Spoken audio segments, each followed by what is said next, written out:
Vamos agora com a entrevista aqui no Novo Dia. Vamos conversar ao vivo com o promotor de justiça Juliano Matoge, que é um dos responsáveis pela investigação da atuação do PCC na Cracolândia.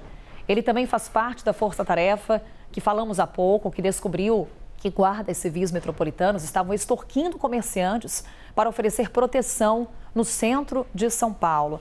Ao promotor, o nosso bom dia, seja muito bem-vindo.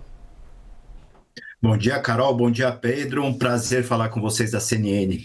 Pedro Duran, daqui a pouquinho aparece também aqui em vídeo conosco, ele que viabilizou esse contato com o promotor. Inclusive, já começo aqui a nossa conversa lhe perguntando os detalhes dessa investigação. Como se dava, de fato, a atuação desses guardas civis metropolitanos na região da Cracolândia, em São Paulo? E essas investigações também apontam para a participação de outros agentes públicos? Bom, Carol, essa investigação começou há um ano atrás, exatamente em agosto de 2023. A primeira denúncia que aportou no GAECO era sobre a existência de uma milícia dentro da região da Cracolândia, formada por guardas civis metropolitanos que extorquiam esses comerciantes. Na ocasião, o GAECO fizemos busca ativa atrás desses comerciantes e, curiosamente, eles estavam muito satisfeitos com o serviço ou tinham muito medo de relatar qualquer coisa. Diante disso, desse impasse, o Ministério Público requereu uma ação controlada judicialmente para monitorar a região da Cracolândia, para enxergar o que acontecia dentro da Cracolândia. E com essa ação controlada, descobrimos que não só existia uma milícia, não só existia tráfico de drogas, existia uma série de ilegalidades que se comunicavam entre elas, que tornavam aquele ambiente altamente permissivo para práticas ilícitas. E aí, historicamente, se for fazer um apanhado histórico de toda essa região, desde a década de 70, ela é sonegada pelo poder público. Então, isso fomenta. Em meados de 2007, 2008, o primeiro comando da capital começou a exercer, como toda organização criminosa, começou a exercer o domínio territorial do local, de modo a expandir as suas atividades criminosas. Pedro Duran, já em tela conosco. Pedro, por favor. Obrigado, Carol. Juliano, bom dia. Obrigado por conversar com a gente aqui na CNN. Queria te perguntar qual é o tamanho dessa rede paralela, dessa milícia da GCM.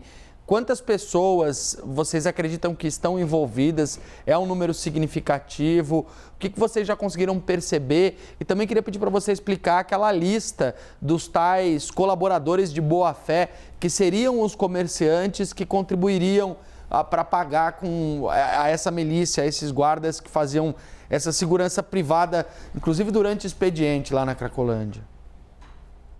Bom, primeiramente, cabe ressaltar que esses comerciantes são vítimas de todo esse esquema criminoso, ou seja, eles eram compelidos a aderir a isso aí. Existem os primeiros relatos que os guardas civis da IOP, eles tocavam o fluxo, ou seja, eles usavam os adictos para aqueles comerciantes que não contribuíam.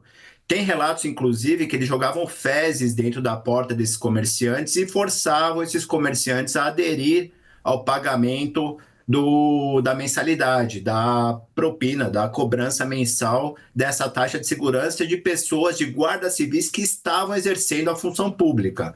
Ou seja, eles eram compelidos. Posteriormente, eles se recusavam a dar relatos nesse sentido, ou muitos deles estavam satisfeitos, uma vez que o fluxo, os guardas mantinham o fluxo longe do comércio deles. Mas cabe aqui ressaltar que eles são vítimas de todo esse esquema criminoso. E há 4 guardas denunciados, 3 deles presos, uma foi solta pela justiça, quer dizer, solta não, ela foi submetida à prisão domiciliar em razão de ter filho, uma decisão da justiça recente, e há outros guardas civis que constavam nessa lista, essa lista financeira de pagamentos, de troca de pagamentos e troca de serviços entre as figuras centrais que já foram denunciadas pelo Ministério Público. Juliano, você destaca justamente a atuação desses agentes públicos nesse esquema e destaca para a gente já o tempo de duração dessa investigação. Daí eu te pergunto, para além da atuação dos guardas civis, qual é um outro ponto que te chama a atenção nesse trabalho?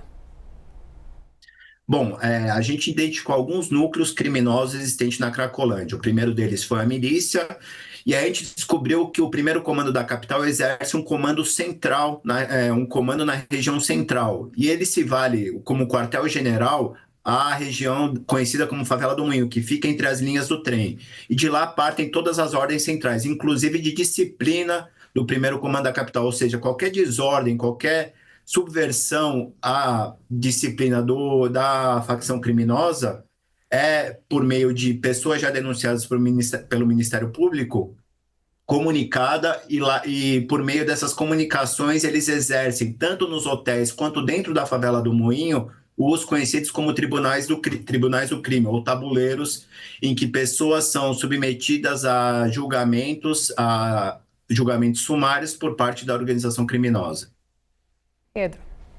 Doutor, eu queria te perguntar sobre a eventual conivência de outros agentes públicos na linha do que a Carol falava. A gente está falando de 22 guardas civis investigados pelo GAECO, pelo Ministério Público, pela Polícia Civil, nesse trabalho que vocês estão fazendo na Cracolândia. Existe algum indício de que pode ter havido conivência por parte dos superiores, de que as pessoas que estão acima dessa cadeia de comando na Prefeitura de São Paulo, no comando da Guarda, sabiam desse esquema e participavam dele ou não fizeram nada para combatê-lo? Bom, por hora não existe nenhum elemento que indique que a chefia da Guarda Civil Metropolitana ou o secretariado municipal esteja envolvido. O fato é que essa milícia está instalada desde 2019 lá, pelo menos desde 2019, ou seja, 4 anos em que funciona esse esquema criminoso com os guardas civis metropolitanos. Houve, sem dúvida alguma, conivência por parte do poder público, ou omissão por parte do poder público. Agora, não se pode, nesse momento, hoje, afirmar se houve um dolo omissivo ou se houve uma simples omissão de fiscalização desses guardas civis do grupo especializado da Guarda Civil Metropolitana. Promotor Juliano Matodi nessa conversa aqui conosco, ao vivo, no Novo Dia. Mais uma vez, promotor, muito obrigada por esse tempo aí na sua agenda. Um bom trabalho. Diante de qualquer novidade, aqui o espaço está aberto. Eu que agradeço, Carol, Pedro, muito obrigado pela oportunidade. E a gente conta com essa colaboração da mídia para cobrar políticas públicas municipais, estaduais e federais na região da Cracolândia, de maneira a tentar, minorar esse problema existente na cidade de São Paulo. Faremos nossa parte aqui, promotor. Obrigada. Obrigada, Pedro Duran, também, com a informação para a gente, também trazendo entrevista aqui no Novo Dia.